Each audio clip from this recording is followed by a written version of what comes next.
E aí, pessoal, bem-vindos a mais uma aula nossa para estudarmos aplicações de derivadas, ainda com a nossa interpretação e construção de gráficos. Seguindo nisso, avancemos mais sobre máximos e mínimos, agora observando os máximos e mínimos absolutos. Já conhecíamos os relativos, tá? Agora veremos os absolutos. O máximo absoluto de uma função no intervalo é o maior valor da função nesse intervalo. Já o mínimo absoluto é o menor valor. Já esperávamos. Frequentemente, os extremos absolutos coincidem com os relativos, aqueles máximos e mínimos relativos. No intervalo aqui da figura, de A até B fechado, a seguir, o máximo absoluto e o máximo relativo coincidem aqui. Nesse intervalo, esse é o valor máximo da função. É o máximo relativo. Quando é que eu acho o máximo relativo? Eu vou verificar os pontos críticos através do estudo da derivada no intervalo aberto, tá? O estudo que a gente vem vendo de máximos relativos e mínimos também são intervalos abertos. Mas esse intervalo é um intervalo fechado. E olha o que ocorre. O máximo absoluto e o máximo relativo eles coincidem. Porém, o mínimo absoluto não vai ocorrer no mesmo lugar que o mínimo relativo. O mínimo relativo está aqui, ó, mas o mínimo absoluto está exatamente na extremidade, ou seja, no ponto A. É a menor imagem que eu tenho.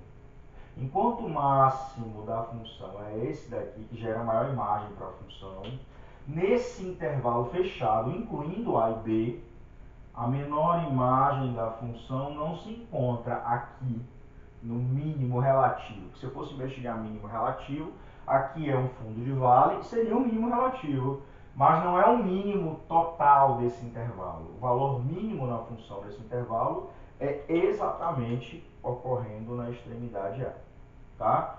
Então agora eu vou ter que me preocupar não só com os pontos que estão no intervalo, mas também na extremidade do intervalo, tá bom? Porque os teoremas que eu tenho, eles fazem investigações dentro do intervalo. Eles não consideram as extremidades, eles consideram o intervalo aberto, eles retiram as extremidades. Para verificar as extremidades, isso geralmente deve ser feito manualmente, tá? Jogando esses valores na função e fazendo uma comparação com os anteriores. Já adiantando. Vamos seguir. Então, meu povo, seguindo aqui, olha só. Eu tenho a situação, a gente acabou de narrar que os extremos absolutos em intervalos fechados, para extremos absolutos em intervalos fechados. Uma função contínua no intervalo fechado alcança o máximo e o mínimo absoluto no intervalo. Ponto. O extremo absoluto pode coincidir com o extremo relativo ou ocorrer no extremo x igual a A ou x igual a B, no intervalo fechado, né? Nas extremidades do intervalo. Olha só, tenho 4 situações ilustrativas que indicam isso. Na primeira situação, vamos considerar o seguinte: observando o máximo absoluto, nesse caso, coincidirá com o máximo relativo, tá? Nessa primeira situação. Na segunda situação, eu tenho o máximo absoluto. Na segunda situação, eu tenho o máximo absoluto sendo igual à extremidade x igual a b, tá? Acontecendo na extremidade. Agora, nessa outra situação, eu tenho mínimo absoluto coincidindo com o mínimo relativo. Porém, o meu mínimo absoluto pode ocorrer em uma das extremidades, nesse caso na extremidade A, tá? Então, a gente vai ter que ver, como eu acabei de falar, onde ocorre o máximo, onde ocorre, na verdade, o máximo ou o mínimo, ou os dois, absolutos num determinado intervalo de uma função, tá? Vamos seguir. Então, meu povo, algumas informações aqui que nos serão úteis antes de ir para um exemplo e fechar a aula. Próxima aula a gente continua ainda investigando um pouquinho de máximos e mínimos absolutos. Teorema do valor extremo. Se f é contínuo no intervalo fechado de A até B, então possui sempre um valor máximo e um valor mínimo absoluto. Basta investigar quais são. E, para tanto, eu trago 3 passos primordiais para investigar, para calcular extremos absolutos de uma função contínua f no intervalo fechado AB. Tá? Primeiro passo, calcule as coordenadas x de todos os pontos críticos de f no intervalo de A até B. Pontos críticos a gente já aprendeu, é só verificar onde a derivada primeira é nula ou onde ela não existe. Ponto. Primeiro passo. Segundo passo, calcule f nesses pontos críticos, calcule f de x nesses pontos críticos e nas extremidades x igual a A e x igual a B, tá? Então, a gente vai calcular as imagens, basicamente, desses pontos críticos e também nas extremidades. E, por fim, vamos selecionar os maiores e menores valores conseguidos no segundo passo. Ou seja, eu vou comparar um com o outro e ver quem é o maior, quem é o menor. E, com isso, eu vou obter o valor máximo e o valor mínimo nesse intervalo da função. Tá bom? Bem simples, bem manual também, tá? Vamos fazer um exemplo. Então, pessoal, vamos ver um exemplo aqui para ilustrar o que acabamos de observar na aula. Na próxima aula a gente continua com mais exemplos. Já começaremos com exemplos, situações problemas, que é o que vocês gostam. Se liga.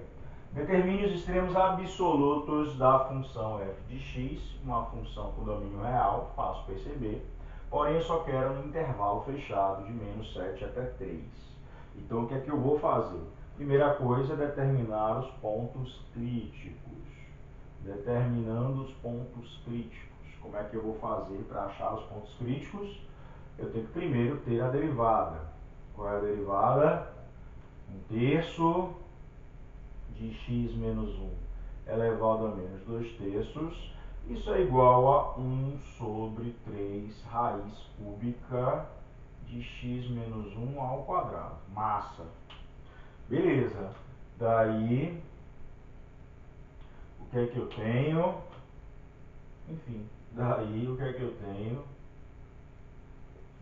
F' de x é zero quando não consigo zerar isso, não dá para zerar isso. Então, não existe x pertencente ao domínio da função que eu consiga zerar essa. Tá? E o domínio é real, inclusive. E não existe derivada quando... Não existe derivada quando... Aqui é fácil, quando x é igual a 1. Que aí 1 zera o denominador, tá? Então, esse aqui é o meu ponto crítico. Só achei um ponto crítico. Aí, qual é o próximo passo? Verificar as imagens do ponto crítico, ou dos pontos críticos, nesse caso só foi um, e das extremidades. Ou seja, calcular o f de 1. Quem é o f de 1 na função? F de 1 na função vai ser raiz cúbica de 1 menos 1, que é 0. F de menos 7, que é menos 7 menos 1, que é raiz de menos 8, que dá menos 2. E F de 3, que é raiz cúbica de 3 menos 1, que dá raiz cúbica de 2. Pronto. Aí agora eu comparo. Desses 3, que são os candidatos, qualquer outro não superará essa situação. Tá? E se eu estiver dentro do intervalo, um que é máximo, um que é mínimo, ele vai acontecer nos pontos críticos. Então eu consigo observar, qualquer coisa você joga no GeoGebra e percebe nesse intervalo que isso realmente acontece. Quem é o menor de todos? Essa imagem. Logo, x igual a menos 7, ó, o ponto mínimo nesse intervalo. Quem é o ponto mínimo nesse intervalo? É o ponto de coordenadas menos 7 e menos 2. Agora, quem é o ponto máximo nesse intervalo? também é outra extremidade, tá? Porque raiz de 2 é maior do que zero. Dessa vez, o máximo e mínimo ocorreram nas extremidades e não ocorreu dentro do intervalo. Mas poderia acontecer em relação a um ponto crítico. Um ponto crítico poderia ser maior do que uma das extremidades ou menor em imagem, tá? Mas aqui a gente consegue perceber que tanto o máximo quanto o mínimo vão acontecer nas extremidades, ok? Então basta só já testar as extremidades e ver. Não, porque você não tem que comparar. Você tem que comparar para ver se dentro, e se tiver dentro, será encontrado através dos pontos críticos, tá? Mas nesse caso aqui, a gente consegue observar que ocorre nas extremidades.